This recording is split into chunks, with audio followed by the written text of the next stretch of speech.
Hello and welcome to this episode of What's on My Mind with Kaleb Paddock. I'm Kaleb Paddock, the founder of 10 Talents Financial Planning. What's on my mind today is time, specifically investment time horizon. So what's on my mind today is the time that you have to invest your money over your lifetime. So let's start out with some context. So we're going to put your investment time, we're not going to use your entire life. We're going to just chop this from 30 years old, and we're going to say you live, Lord willing, to be 90 years old. So you have 60 years of time in terms of your investment time horizon if we start you off at 30 years old. Couple thoughts that I have, and what's on my mind today is when you're 30, 60 years seems like it's eternity, basically. We quickly realize that it's not, and that time is precious and time is valuable. So the first takeaway is start saving, start investing as young as possible. 30, 35, 25, whatever it is, get started, okay? The second thing that's on my mind and that's really sticking with me is that let's say you're 60. Okay, so we're going to split the difference of this 60-year time horizon. You're 60.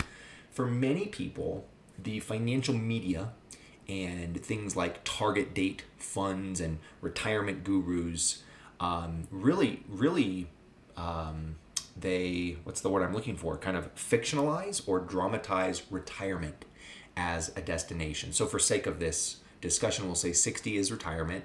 And I want to bring a different perspective here. Instead of it being the destination, if we're looking at this 90-year period of time, 60, 65, whatever, 60, if we thought of this as a football game or a basketball game or a soccer match, this is halftime.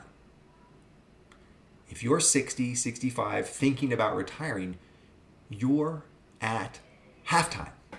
And if you've been a do-it-yourself investor, you've spent the first and second quarter just winging it, doing it on your own. When is the game won?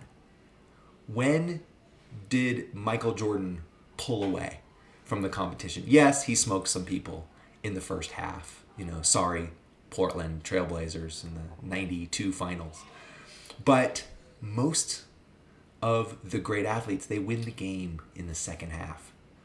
They win the game in the fourth quarter. And I would think of your investment career and investment time horizon. Remember I said time is on my mind. 60, 65, retirement. This is halftime. You're at halftime and you're going in the locker room with your spouse, so to speak. And you have to make a decision of how you're going to handle the second half. This is what makes or breaks the game. This is what will make or break your investments. And I would really encourage you to not think of retirement in terms of your own personal pursuits or your investment portfolio as the end or the destination. It's just beginning. This is literally halftime in terms of this 60 years of time. And so I would encourage you to think about this. What are the implications for your personal pursuits, your hobbies, your interests, and your investments? What implications are there in terms of thinking of time in this manner, and that retirement, 60, 65 years old, is really halftime. It's not the end of the game. So I hope you chew on this. If you're young, realize time will go by quickly. If you're not 30 years old, you understand this, but also realize you're not at the end. You're not hit the destination. You're only at halftime. So thank you for tuning in today. I appreciate you listening and watching, and I hope you join again soon. This has been What's on My Mind with Kaleb Paddock. Bye now.